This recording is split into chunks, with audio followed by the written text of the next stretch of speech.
All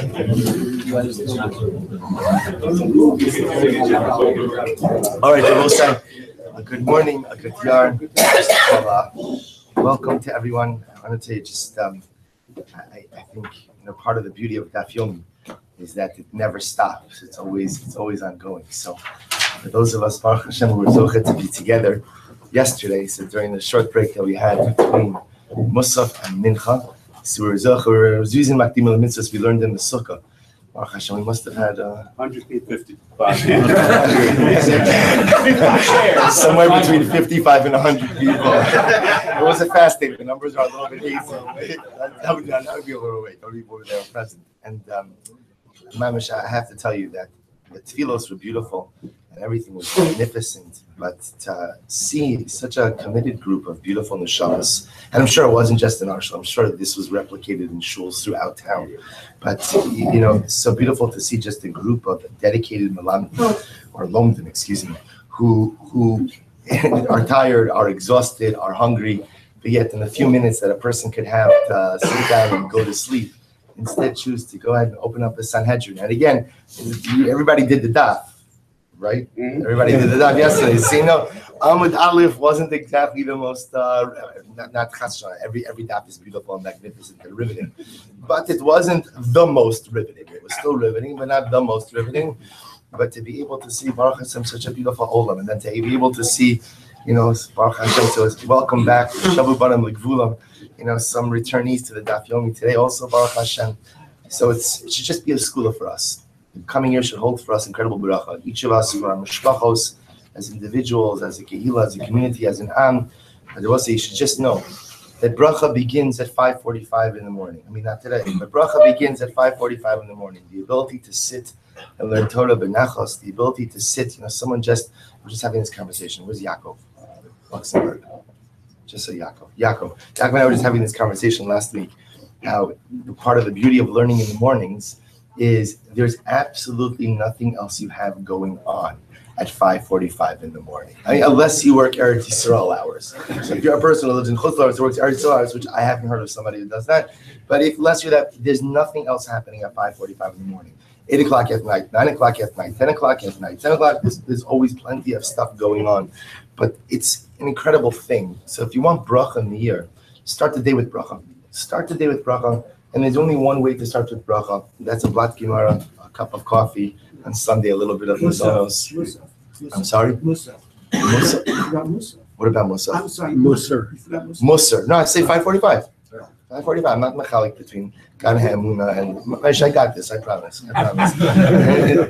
But really, again, it should be a year of bracha. But sometimes you can't wait for HaKadosh Baruch Hu to bring the bracha to you. You have to go out and seek the bracha. So the same way we experienced the bracha on Yom Kippur, we experienced the bracha on Meretz Hashem this morning. We should be zocheh to experience the bracha of Torah each and every day together for the coming year. All right, so let's begin. So we left off yesterday. Today's daf is Ayin 77. We left off yesterday in Ayin Vav on days 676b, right by the Gemara. So we went ahead and we learned the Mishnah. So we pick up now with the Gemara. Amar Shmuel. So we'll say the Gemara makes an interesting observation here. The observation is, if you look at Rashi, it's the last short line in Rashi. Yad bebarzel, kimosh shene'emar be'even yad be'kli eitz yad mashma sheyish b'mali achiza.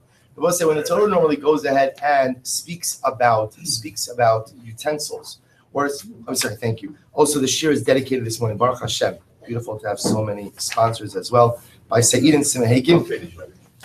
I'm giving you a bonus day. You get Yisru Chag as well. So again, it's still part of.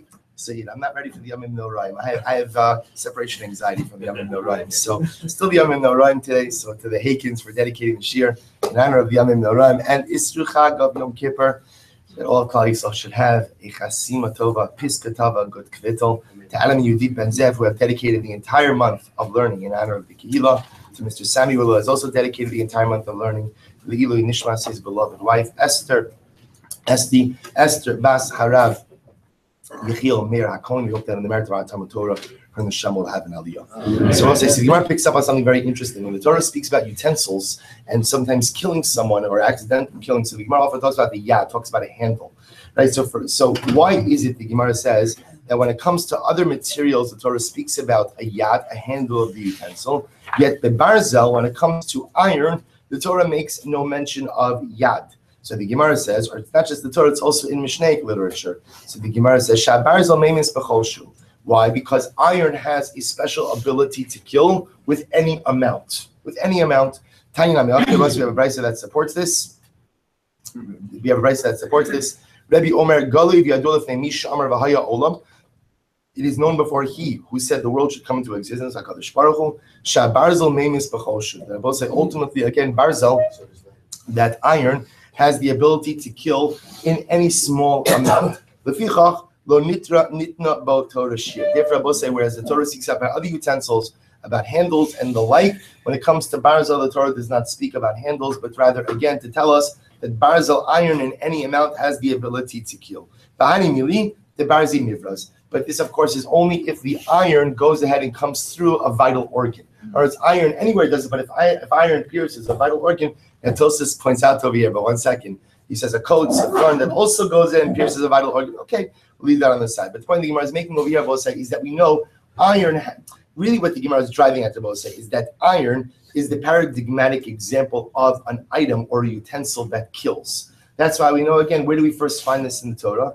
We find this in the Torah where the Torah tells us that when building the Mizbeach, you have to use hewn stones, but you can't hew the stones with iron. You cannot go to Shabbosai, of course, creates an incredible difficulty, which is why Shlomo HaMelech, when building the Beis HaMikdash, had to employ the use of this interesting bria called the shamir, which was able to cut through stones and did not require iron. But just for our purposes, many of the minhag, that by Birkas Hamazon, you do not leave the knife on the table.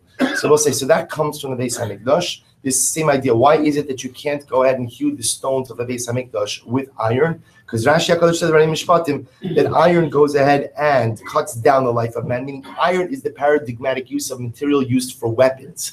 Iron is primarily used to cut down the life of man. The Mizbeach, the Beis HaMikdash, is there to prolong the life of man, and therefore, again, you can't make the Beis HaMikdash, you can't make the Mizbeach with iron. So again, some have the minhag, since the Gemara says that the table of a person is like a Mizbeach, which Shabbos is an incredible outfit. That's why Hachnas Orchim is such a big thing. That's why what you speak about at your table is so important, because the table is like a Mizbeach. So therefore, some of the minhag to remove the knife, which is iron, from the table prior to Birkas Hamazon. Okay, so the Gemara goes back there.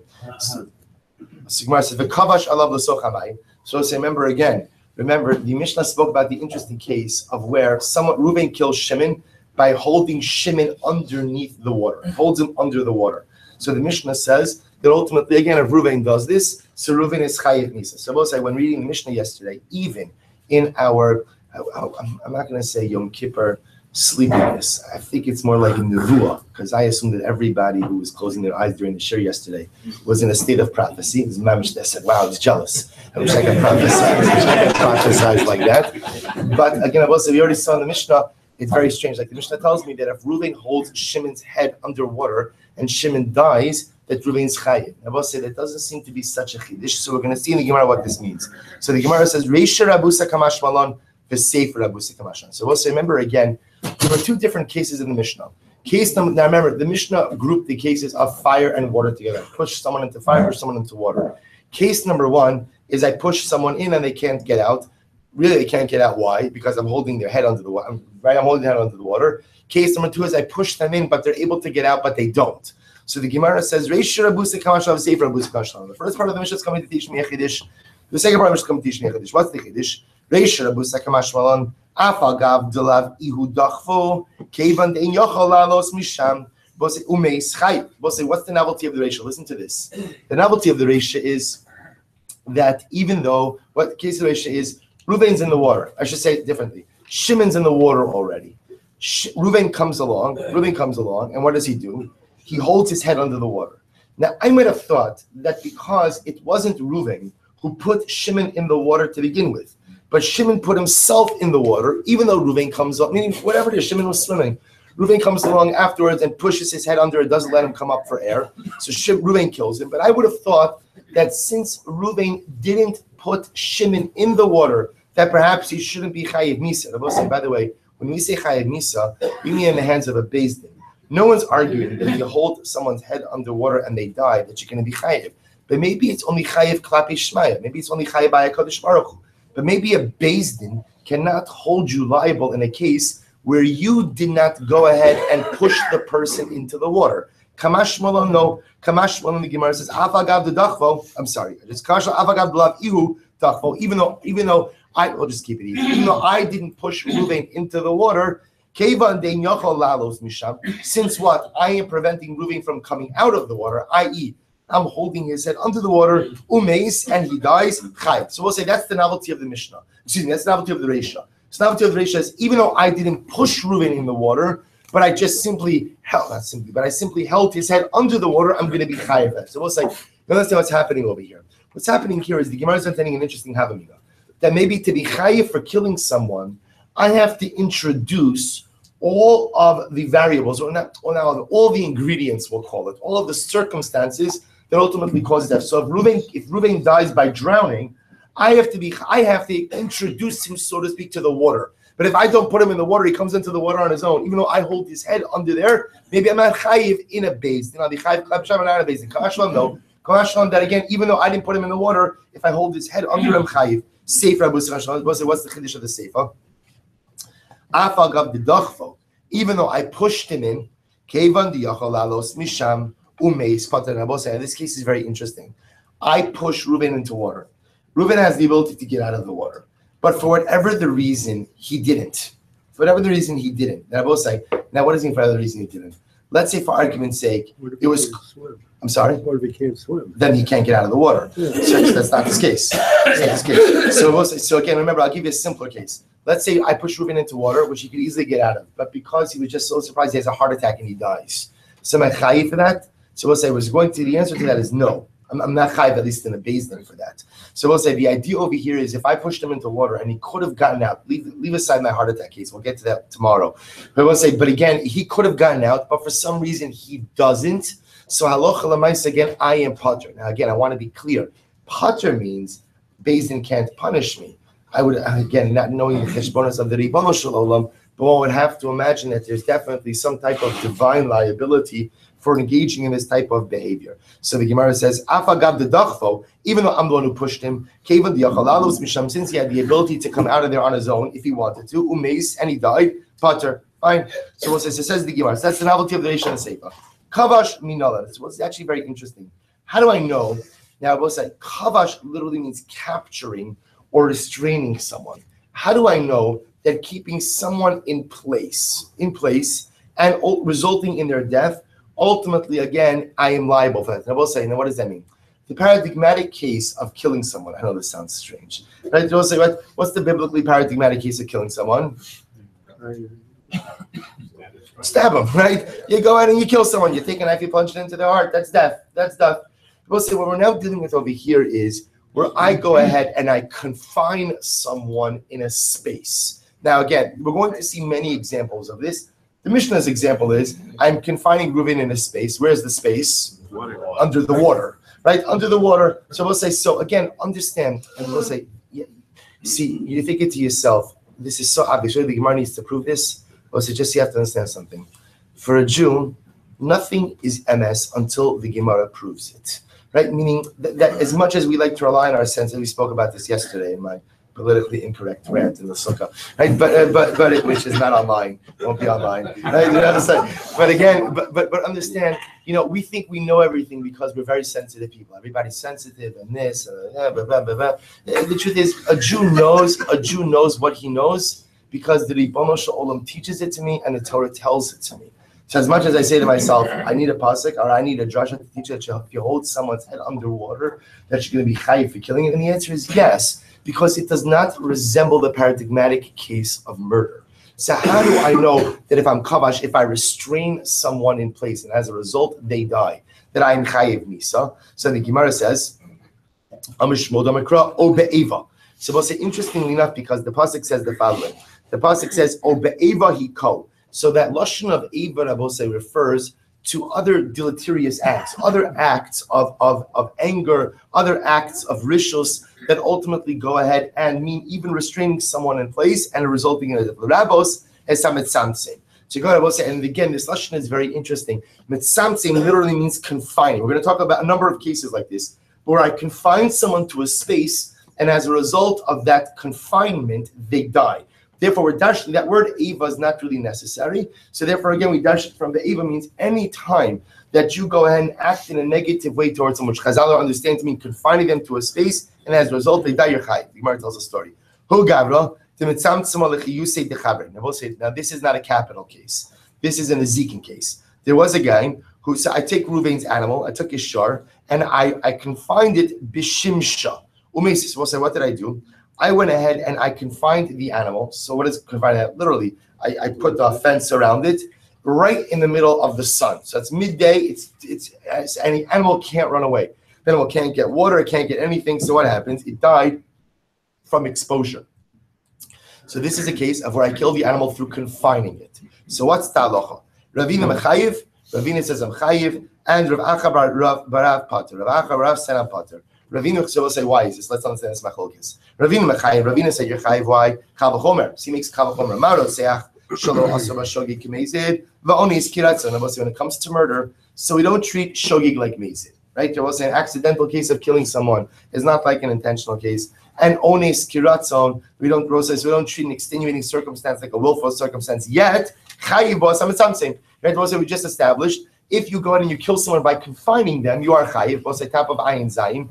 Nezikin sha'asa b'shogeg k'mezid va'onis kiratzon. Now we'll say when it comes to nezikin, there is no distinction between shogeg and mezid and onis kiratzon. Why not? Why not? Remember from Baba Kama days. Why not? Adam. Adam that a person is always. By the way, Seth just saved all of you. Right? Because we were going to start a second share of Baba Kama, so I didn't answer that. Right? Adam Muadli Olam, because I will say, as a person is considered to be responsible for all damages, meaning there's no such thing. I will say, it's important. You get into a car accident with someone. It's an accident. What's the halacha? You chayiv. You chayiv. You go ahead and you roll over utensils while you're sleeping. What's the halacha? You chayiv. Why? Because Adam Muadli Olam. Now again. There are other cases of extenuating circumstances, which we're not going to get into now. But the point the Gemara is making over here, the Bible says, when it comes to capital cases, when it comes ultimately to a person who kills another person, we make a distinction between shogeg and ratzon, ones or shogeg and mezid, ones and ratzon. Yet mitzamtzem, confining someone, and as a result killing them, you're chayiv. By nezikin, Ravina posits. By nezikin, ultimately, again, where there is no distinction between shogeg, mezid, ones, ratzon, because Adam Muadli Olam ain't odin shechai ben hasametzamtzim. Then of course you should be chayiv for nezikin ultimately again from mitzamtzim. Therefore, Ravina paskins that what if I went in and I take Reuven's animal and I penned it off in a way that it can't escape the beating down something that dies as a result of exposure, I'm going to be chayiv for that. Rav Acha barav pater. So Rav Acha barav said it's pater. Amar Misharshia. So Misharshia said, "My time to avoid the Abba." So Misharshia said, "What's the reason of your grandfather that he said that ultimately you're pater?"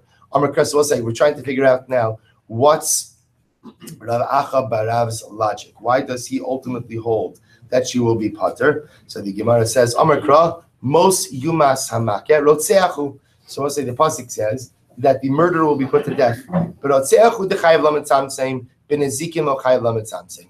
So we'll say Rav Acha bar Abba seems to have a very simple. Rav Acha bar Abba, seems to have very simple logic. His logic is that the din of mitzamtzem, most yumas harotzeach. So the din of mitzamtzem is dafka din by rotzeach. It's just simply he's understanding it as exeres hakosef. He's understanding it ultimately again that it's just not a din in nezikin. It is only a din that is applied to rotzeach. So we'll say again, how do we paskin? So we paskin like Ravina. We paskin that ultimately again that if you go ahead and I will say. We're going to get into the very interesting distinctions between mitzamtzem and grama, so we're going to get through that today. But again, in a pure sense, if I take Reuven's animal and I pen it off, I don't know if that's the right word, but you understand what I mean. I pen it off in a way that it cannot get anywhere, and it's clear that it dies as a result of exposure to the sun. We pass again like Ravina that ultimately, again, I am chayiv for that. Now, again. That's going to sound very similar to other cases of grama causation, which I'm not going to be chayiv for, but at least in the pure sentence says I would be chayiv. Amar Rava. So we'll say Gemara goes right. Get ready for this. Kafso umeis birav. We'll say, let's say again, I take Reuven. Amen. Say thank you. Amen. Ari, thank you. Sorry. Thank you both. Thank you to everyone. So the Gemara says the following: Amar Rava, Kaf so meis b'rav. So listen to this interesting case. I go ahead and I tie up Reuven. And as a result, what happens? He dies of starvation. Rabbi said, when does he die of starvation? At some point in the future, whenever it is, a day, 2 days, 3 days, but he dies of starvation. What's that? Like a potter. Rabbi said, I retire and potter. So we'll say, what's the logic of it? Look at Rashi. And we'll say, this is very important because this is going to give us principles that are going to help guide us to the rest of the daf. Kaf so meis b'rav. Rashi says, the b'shah kaf so ein kan dvar hariga. We'll say, why am I potter? Because at the time that I tied him up, the elements that would ultimately cause his death were not present. Meaning he starves a few days later. But at the time that I tied him up, there was nothing, there were no, the circumstances that would ultimately cause his death were not present. Starvation comes later on. So we'll say, essentially what Rabbi is saying is the following. Well, in order to be chai for murdering someone, at the moment, the circumstances for their death must be present at the time that I take decisive action. So, for example, when I hold Reuven's head under the water which ultimately causes his death, meaning the water which causes the suffocation, is present. I throw him into the fire which ultimately will kill him is present. I tie Reuven up, and he dies from starvation 3 days later. At the time that I tied him up, the circumstances that ultimately would cause his death were not present at that time. The fact that I know that what? If I leave him tied up, I know he's going to die from starvation, I will say it's certainly not a good thing, meaning again, and there certainly might be a level of chiyuv klape shmaya in the eyes of HaKadosh Baruch Hu, but from Dinei Adam, unless the circumstances that would cause his death are present, at the time that I initiate action, I am not chayiv. Similarly, again, we'll say kafsa b'chama umes, v'tzina umes chayiv. If I tied Reuven up, and what? I tied him up in the sun. So we'll say again, it's high noon, and it's burning hot outside, and it's the middle of the desert, and it's clear no one could survive this, and I tie him up in the sun. Or again, ubitzina, or I tie him up in the Antarctic without a coat. So we'll say, so therefore in these cases, what's happening over here? The elements that will cause his death are what? Are present right now. Chayiv, therefore I'll be chayiv. However, again, we'll say, let's say I tie him up in the morning, in the desert, where it's not so hot. V'sov chamalavo. But I know the sun's going to rise, and what's going to happen? It's going to kill him as a result of exposure. Or soft sina lavo, where I tie him up in the Antarctic, and what happens? But right now it's warm, but it's going to get cold later on. So what's that? We'll say potter. So we'll say this is Rava just espousing the same principle with different applications. The only time I'm chai for killing someone is if the circumstances that will bring about their death are present at the time of my action. But if at the time of my action, the circumstances, quote unquote, we'll call it innocuous, even though we all know that the other circumstances are going to come about, then halacha l'maaseh again, I will be potter. Incredible. V'amarava, Bose is another incredible case. V'amarava, kaf so lifnei ari. Bose, listen to this case. I tie up Reuven in front of a lion. It's right. It's been a busy day for me, right? It's only 8:30 in the morning, and I've killed Reuven 15 ways. Right? So the Gemara says, "V'amarava kaf so lifnei ari." Potter. Bose is very interesting.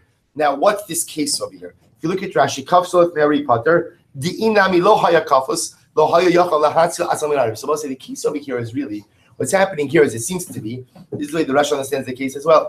I'm essentially putting Reuven in front of the lion. So I both say, the bottom line is, whether I tie Reuven up or I leave him untied, one thing is clear, which is, he's getting eaten. Right? One way or another, this guy's getting eaten. Because again, Lemaisa, it's a circumstance where he won't be able to escape the lion.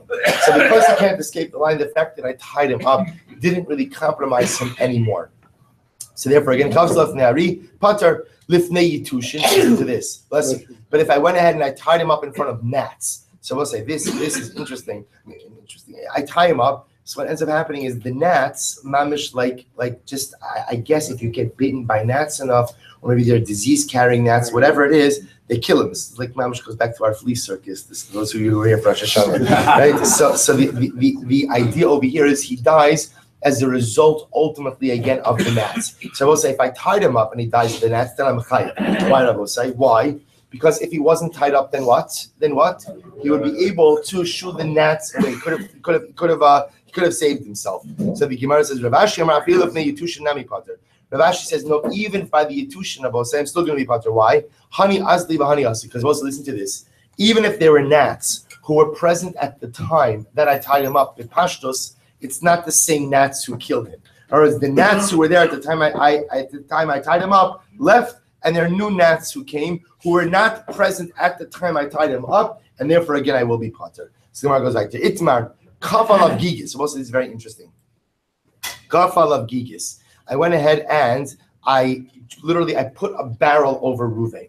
So let's say, so what happens? Rashi says, Umeis Bahavla. So essentially he's suffocated. Havla means literally foul air, bad air. What it really means is he's suffocated. So I put the barrel over him in a way that there's no air and he suffocates. Or Upara alav ma'aziva. Rashi says, oh, you're Upara alav ma'aziva. So we'll say what happens? Reuven's sleeping, and I remove his roof. So what happens as a result of removing his roof?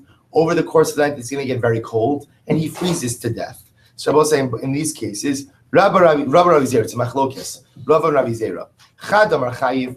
One says that you're chayiv, the Chad Amar Pater, and one says that you're Pater. So we'll say this time the Rabbi Amar Pater. So the Pashtos, it sounds like it's Rava who says that's your Pater. Why I will say the Amar Rava kafsa umeis berav Pater. Because also remember Rava's of the opinion. We've seen in 3 different cases. One is Rava said I will say that if the circumstances which caused the death of the individual are not present at the time of my action, bless you, even though I know they're going to come about later, I'm not chayiv. So we'll say B'Pashtos, according to Rava, if I put the barrel over Ruvain, right, what's going to be the halacha? Rava will say, what would be the halacha? According to Rava, I should be Pater. Why? Because Rava will say it doesn't suffocate instantaneously. At the time that I went ahead and I put the barrel over him, then what? Then Lamaisi again, he still has hair. He runs out of air later on. Or he's sleeping, and what happens again? What happens? I remove the roof. Does he freeze to death that moment? No. He freezes to death later on. So I will say, so remember again, we have machlokes. One says chayiv, one says pater. The Gemara says, Bepashtos, it sounds like it's Rava who would say pater, because Rava's of the opinion that if at the time of my action, the circumstances which would bring about Reuven's death were not present, even though what, I know that they're absolutely going to come about, but since they're not here now, therefore I'm going to be pater. Adrabah, just the opposite. This time, Rabbi Zera Damar Pater. I can make the argument that it's Rabbi Zera who says that you're Pater. How so? Rabbi Zera, get ready for this. Hayman da'ayli lechavre bebeisa deshisha. If I put Ruvain in a marble home, now what does that mean? A marble home. So Rashi says over here bebeisa deshisha shesasum bioser. Rabbi say it's closed off, meaning it's airtight. Ve'in hevel ha'or v'haner yachal latzeis mimenu. And I'll say ultimately again, so there is meaning it's airtight. That's the idea over here. Is it's an airtight. The reason we'll say so. Okay, so a marble structure apparently, at least from the Gemara's perspective, was a structure you can make airtight. So I put Reuven in the airtight structure, and what happens? Va'ad likle shraga, and I light a candle, and I will say, what happens if you put someone in an airtight structure with a candle? The candle burns up the oxygen. So says the Gemara umeis, and as a result, Reuven dies. As a result, Reuven dies. So chayiv. I will say, I am chayiv. Now, why am I chayiv? Taima da'ad likle shraga. Now, I will say, the reason I'm chayiv is why? Because I lit the candle. Because by lighting the candle, what did I do? I actively deprived the room of oxygen. So therefore, again, the Gemara views it as if I am actively sucking the oxygen out of the room. But again, if I didn't light a candle, then again, it would seem to be that's what? I wouldn't be chayiv. Amri Hassam, so the Gemara says, no, that case is different. I'll bring it right from that case. Because Hassam, below Shraga, lo maschil havla b'shaite. Look at Rashi. I'm sorry, not yet. So let's turn the daf. Hassam, in that case over here by the airtight home, below Shraga, lo maschil havla b'shaite. Look at Rashi. Top of Ein Zayin on the base. B'shaite. Miyad b'shas kafiyah. Maschil va'achar kach holich v'chazak. Hacha v'lo shraga nami maschil havla b'shaychus. So here's the difference. In the case of the airtight structure, so the Maisa, again, I'm not chayiv for putting Reuven in the airtight structure because at the time that I put him in there, he's fine. Now, granted, I know he's going to run out of air, but he's fine. It's only when I light the candle that I begin to actively deprive him of what? That I begin to actively deprive him of oxygen. Masha'in came in the barrel case, Rabbi was saying, in the barrel case, when you put someone in a barrel, say that air, what the Gemara calls, that air is foul. That air is bad from the beginning, and therefore, again, it's considered as if I'm actively putting the person to death in that very moment. So we'll say, so we end off that case with a machlokes about what to do regarding the barrel case and what to do regarding the airtight home case. And we'll say, the bottom line, we happen to paskin like Rava in these cases. So therefore, the principle, that's why the principle is important. Anytime you put someone in a circumstance which will not result where the ingredients for their immediate death are not present, even though we know Misa Asid Lavo, even though we know how this story is going to end, but because the ingredients or because the circumstances for immediate death are not present, therefore what? Therefore what? I'm going to be potter. The Bible say this will get more into the halach of what we call grama, because this then becomes causative circumstances, and one cannot be chayiv in a based in for causation. Now, again, being clear, not being the Ibn Shalom, I would venture to say this person is certainly chayiv in the eyes of HaKadosh Baruch Hu, because HaKadosh Baruch Hu knows what I did. He knows what I'm achshavas. I got off on a technicality, but the Lamaisa I cannot be chayiv in a based in. So Gemara goes weiter. Amar Rabba, Dachfol Labar. We'll say these are riveting cases here. These are riveting cases. Dachfol Labar, V'sulam bar. Let's listen to this case. I go ahead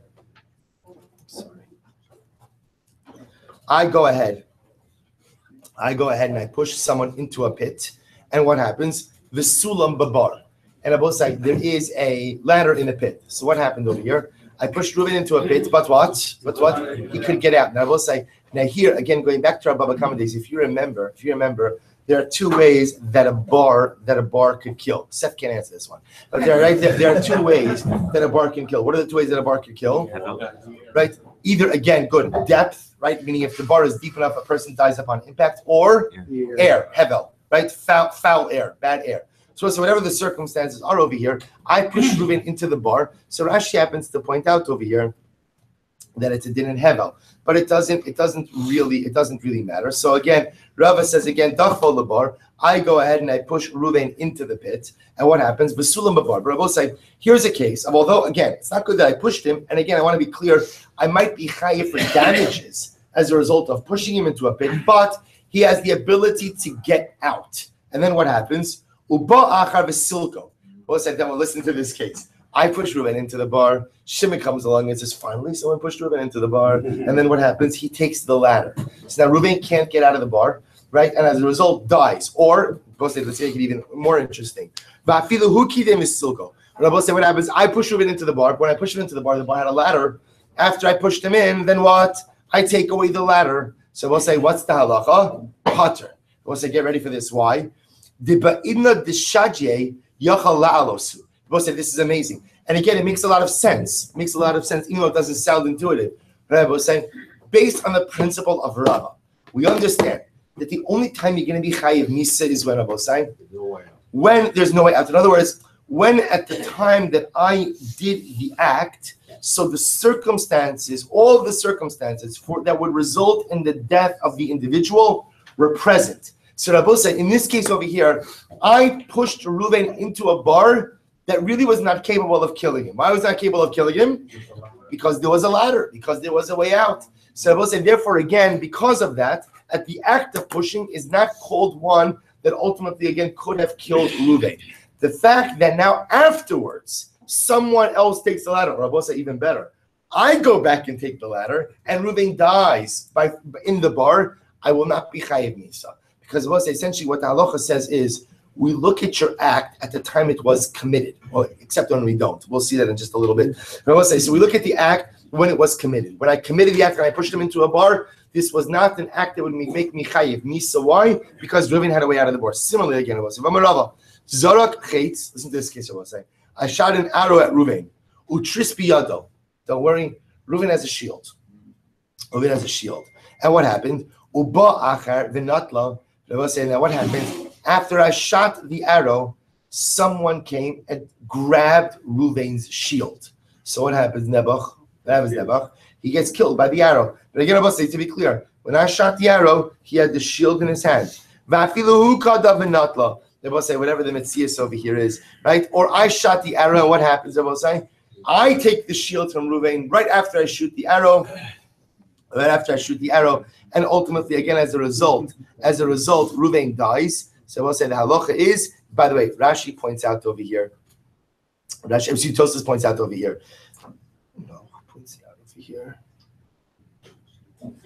Right, Rashi says over here, the case is Rafilu hu kadam hazorik es achetz v'ratz la'achar zrikas achetz kodem shiagia achetz l'chavero v'nat la'chusim verot. I'm very fast. But the Metzias doesn't matter. The point over here is that Lamaisa, the shield is taken away from Reuben after the arrow was already shot. What's the halacha pater? I am pater. Why Rabbi say? Because Rabbi said, the time I shot the arrow, was the arrow lethal? The answer is no. Why? Because Reuben was holding the shield. So Rabbi say again, these are all the same. These are just examples of the same principle. I am only chayev misa if my act was lethal. And the way we define my act as being lethal is at the time I committed the act would definitely result in the death of the victim. But if the circumstances were such that my act was not defined as lethal, i.e., it would not result in the death of the victim, even though something changed afterwards, I am not chai. But Amarava, Zavak, this case I will say, Zarak Bochetz, Visaman, and the other was listening to this case. I shoot Reuben with an arrow, no shield, I shoot him with an arrow. But I will say the good news is he has the medicine in his hand to treat the wound. So I happen to know Reuben's an EMT, let's say. So I happen to know he always carries his bag. He's a Hatzalah guy, right? He always has his bag with him and a siren, of course, right? He's He's got his bag with him. So what happens? So I shoot the arrow, and what happens? But I know he has the ability to treat the wound. So what's the halacha? Uba acharu pizron. So we'll say, what happens after I shot the arrow? Someone stole his bag. Fafilu who cut the pizron literally means scattered the remedy. But if somebody stole his bag, what happens? Or I run after I run to Reuben and I steal his bag. What's the halacha? And now as a result, he dies of the arrow wound because he can't treat it. What's the halacha? Rabbi say, Pater, I am Pater. Why? Because Rabbi say again, at the time that I shot the arrow, was the shooting of the arrow a lethal act? And the answer is no. Why, Rabbi say? Because we all knew that the ability for him to treat the wound was there. And therefore, again, even though that changed after I released the arrow, I'm still going to be Pata. I'm Rav Ashi. Hilchach. So Rav Ashi says, well, using that logic, Afilu Saman B'Shuk. Even if Reuben himself didn't have the bag with him, the medic bag, but there was a treatment available in the shuk. And apparently, again, the shuk was nearby. I'm also going to be Pater. I'm going to Rashi. Nizdamnulo Samonamad. What's to listen to this case? This is amazing. Really amazing. What happens if at the time I release the arrow, I'm shooting Reuben. I shot the arrow. As almost at the time I shot the arrow, Reuben had no gauze, had nothing. He had nothing to treat the wound. And then what happens? After I released the arrow, he got a first aid kit. So by the time the arrow hit him, he had the first aid kit. So what's the halacha? Mahu, what's the halacha? Supposed to hear this case? Was my act lethal? Yes. The answer is yes. Meaning at the time I shot the arrow, he had absolutely no, medical utensils with him. And therefore, he would have died as a result of this arrow. It was a lethal arrow. It just happens to be that what occurred, that he got the medic bag before the arrow hit him. What's the halacha, Rabbi? So listen to this. I'm relating. Now, both sides. If you are a Rava purist, what would you say? Chayiv. Right? But watch this. I'm relating. So he's responded to him. Harayotza mi Bezdin Zakai. I'm telling you, that guy is walking out of Bezdin scot-free. He's walking out of Bezdin instant. Now, what does that mean? Look at Rashi. Yotza mi Bezdin Zakai. Kilomar, hoil v'kodem amdu badin matzu lo schos ein lanu l'chaybo. Essentially, the Gemara answers is, listen, as much as it was a lethal arrow, you can't actually find someone guilty if what? If the guy's alive. Meaning, so here's what's interesting. As much as if you're a purist, right? So Lemaisa, again, the man committed a lethal act, but because the victim lived, as a result, ultimately, again, because he got the medicine, he got whatever the remedy, so Lemaisa, again, there's no way you could convict the individual. But Amar Rava goes back to, we'll say, now we get into another thing. It keeps getting better. But Amar Rava, incredible. Zarak Tzrava Kosa, we'll say, get ready for this. We're going to get now into the situation. Well, I don't have to tell you, we'll see it. Zarak Tzrava Kosa. I throw a stone against the wall. The stone ricochets off the wall. Vaharga, and it hits Ruvain and kills him. So we'll say, what's the halacha? Chayiv. I'm chayiv. And we'll say, now what's the metzias over here? Look at Rashi just a moment. Zarak Tzrava Kosa, Rashi says, V'niskavein larog es chaveru. Now we'll say, the case over here is, I want to kill Ruvain. That's the case. I want to kill Ruvain. I want to kill him with the stone. But I decide to do what Rashi says. V'zarak tzror v'hika b'kosa b'koach v'chazo mikocho la'achori v'hargo chayiv t'hana mikochu. So we'll say, the case over here is I want to kill Reuven with the stone. I happen to be a very proficient stone thrower, so I decide to ricochet the stone off the wall to hit Reuven. So we'll say, this is not an accidental death. This is an intentional act. So what's the halacha? Rabbi says, the halacha is, I'm chayiv. I'm chayiv. V'tana tuna. And also we have a brayso that supports this. So okay, going, Elu ha-mesachakin begadar. So I guess this is like the Talmudic equivalent, like a wall ball. You know, this is mamish, you know, like, this is, or whatever, there are different names for it. What do they call it? Yeah. Handball. But this is mamish like, okay, whatever. So the Gemara says, listen to this. They used to play this game. The stakes were much higher over here. So the Gemara says, Kigon Ela Masachakin Begadar. Well, say this is like those who play ball, right? Look at Rashi says for just a moment. Kigon Ela Masachakin Begadar, Shahargu. So actually, let me read you the rest of the brayso first. Kigon Ela Masachakin Begadar. We'll say that like people used to play this game. Shahargu B'mezid Neharagin. That if they kill the other individual B'mezid, so they put to death. B'shogeg Golin. And we'll say if they killed accidentally, they go to God. So we'll say, what's the game? What's the game? Look at Rashi. It's actually right across the Rashi. Kigon Ela Masachakin Begadar Shahargu. Regilin Tinokos. Lahakos HaKadar B'kosa B'koach. Shabbos, I used to be the children would throw the ball against the wall with incredible strength. What was the goal? What was the goal? The goal was that the ball should ricochet off the wall as far as possible. Salachareha harbe ulaacher shazoriku rats v'chaveiro ochiz es hakador umake osoba. So I'll say, what's the case? I throw the ball against the wall. What if I'm the thrower? So what do I want to do? I want to get to the wall as quickly as possible. My friend, who's supposed to, I don't know if he's my friend for much longer, but right, he catches the ball. And what's his goal? His goal is to hit me with that ball as hard as possible. So the Gemara says, "Ahu dezark bakosel ashmoinan tana." So the Gemara says, "Umakya oseba im yochal lechavela hu dezark bakosel ashmoinan tana v'niskavin shetargis chavela bechazara salachara v'yesh ba kedei lahamis chayv." So the Gemara is saying over here is the following: if I threw that ball hard enough against the wall that it could ricochet off the wall with force enough to kill someone, then I'm going to be chayiv. If I threw it with that level of force intentionally, then I will be chayiv. Unintentionally, I'll be potter. So the Gemara says, even if I'm potter, that's still called shogeg, and ultimately, again, shogeg still gets golus. So the Gemara says, pshita, but mazid net. I'm sorry, B'shogeg golin pshita. So I'll say, obviously, if I kill the guy accidentally, that I go to golus. That's obvious. To which the Gemara says, b'mezid neharagin it's strichale. It's starchale. Now I will say the truth is, what I really need this case for is to tell me the case of intentional. That if I intentionally ricochet that ball off the wall with enough force to kill someone, and it does kill someone that I'm chayiv, I will say that's the novelty of this brayso. Ma'otem, or what I thought, hasras safeki. Because we'll say, I might have thought that maybe this is a case of hasra safek. We'll say, remember again, in order to excuse me, you have to give them hasra.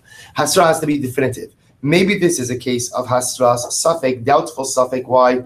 Miyemar dahadra. Ultimately, again, who says it's going to ricochet? So the Gemara says, Kamash Mala. No, Kamash Mala will say that if a person is intentionally ricocheting it off the wall and he's doing it with enough force that it could kill someone, we know that it has the requisite force to in fact kill someone. Tani Rav Tachlifa bar Ma'arava Kamei Rabbi Avo.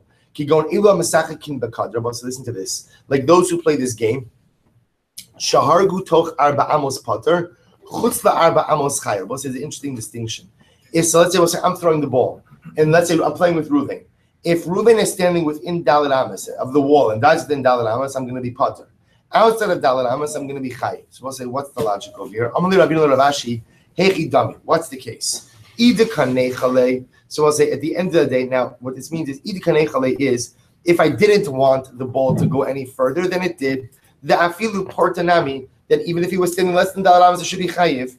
Idlo Nechale. And if again, I will say, I wanted the ball to go farther, Afilu Tuvanami Lo. Amarle stam misachakin bekadar kama the ayil kama the ayil tvei menoch nechale. So I'll say ultimately again, when the person plays this game, so ultimately again they want the ball to what?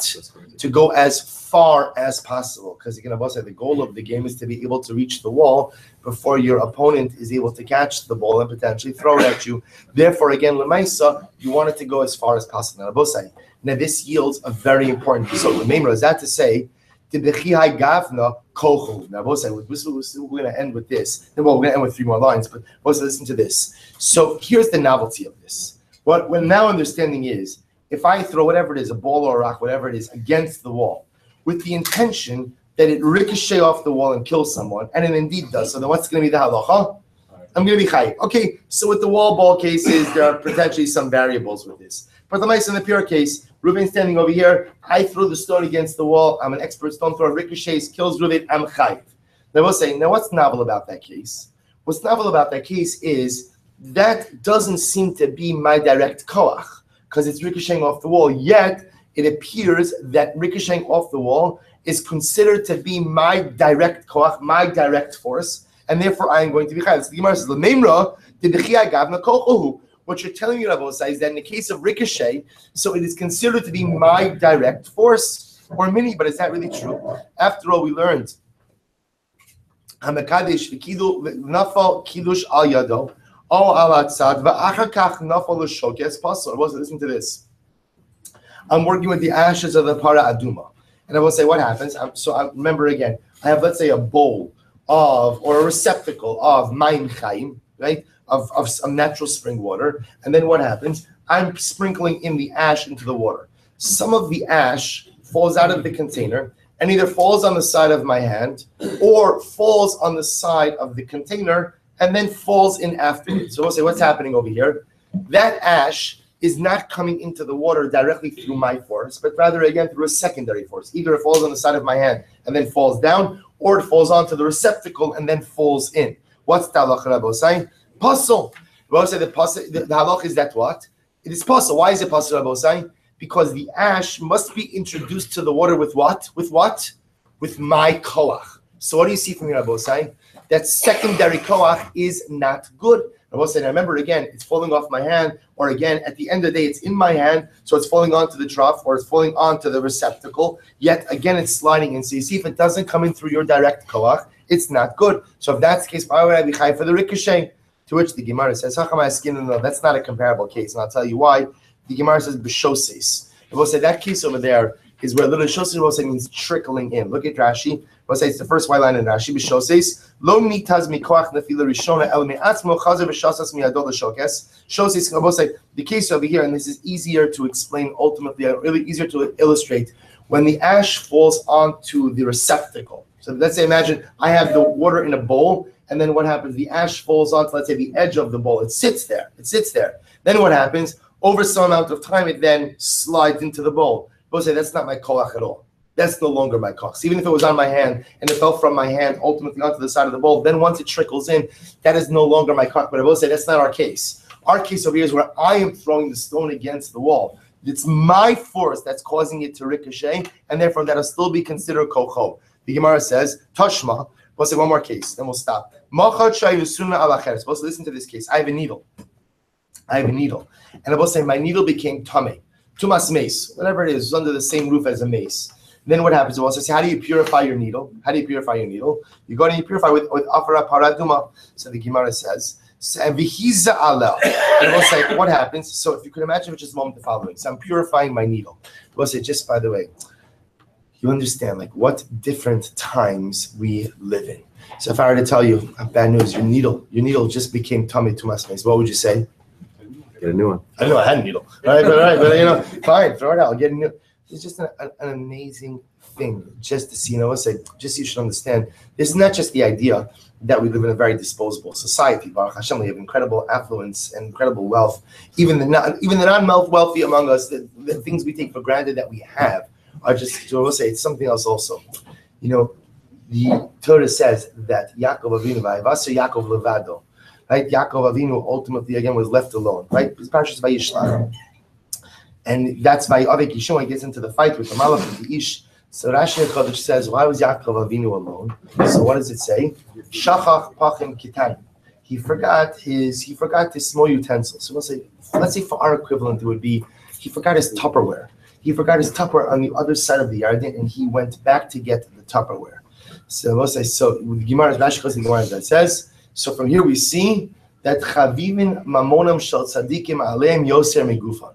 That the tzaddikim love their money, love their possessions more than they love their body. That Yaakov Avinu was willing to put himself in peril, being alone at night in strange territory. They love their possessions more than they love. So what does that mean?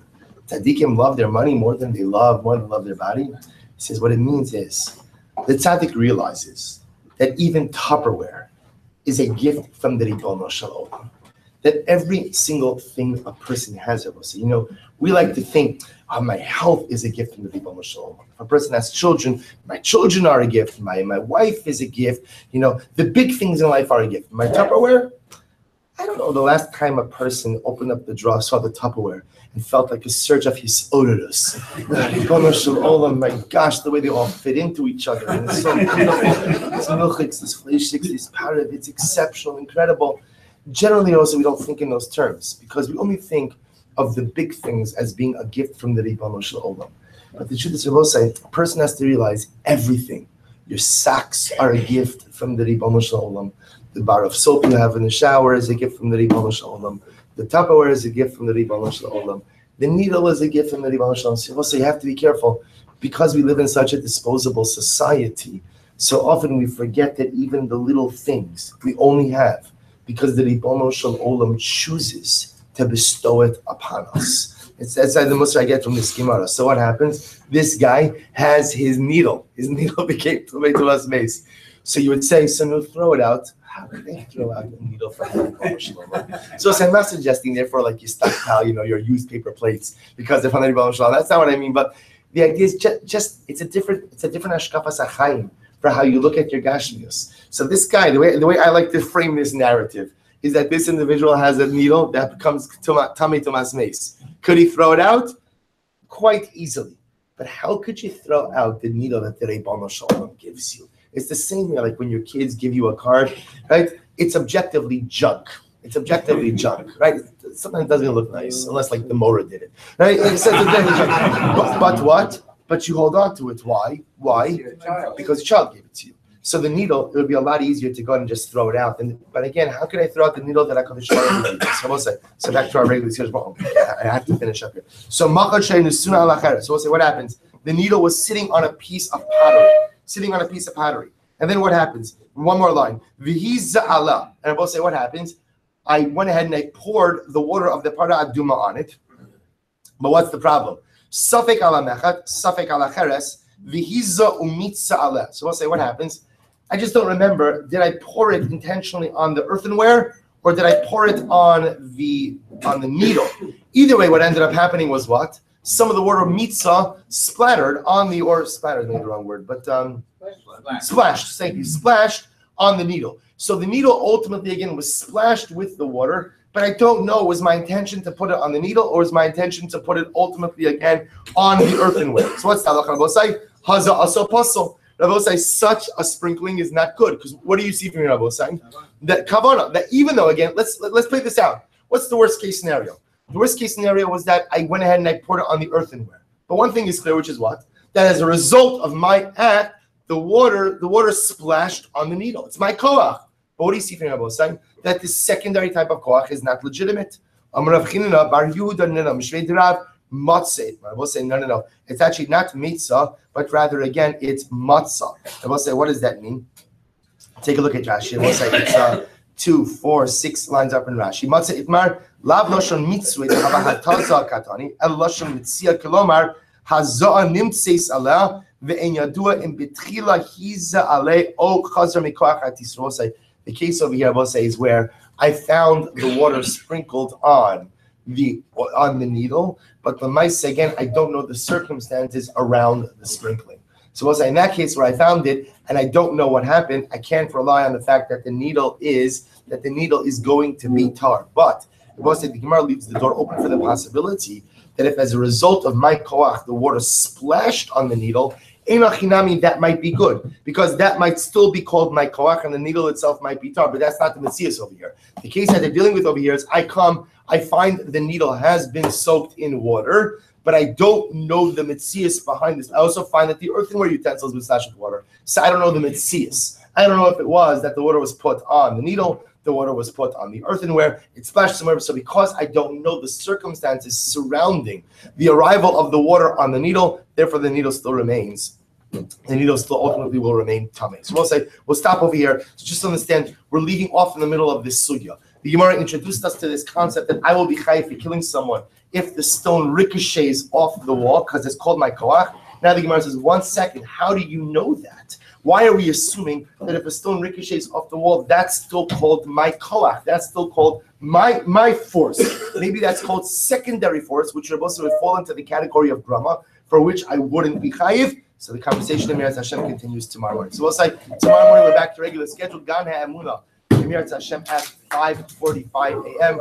followed by the Daf at 5:55 a.m. Have a wonderful day.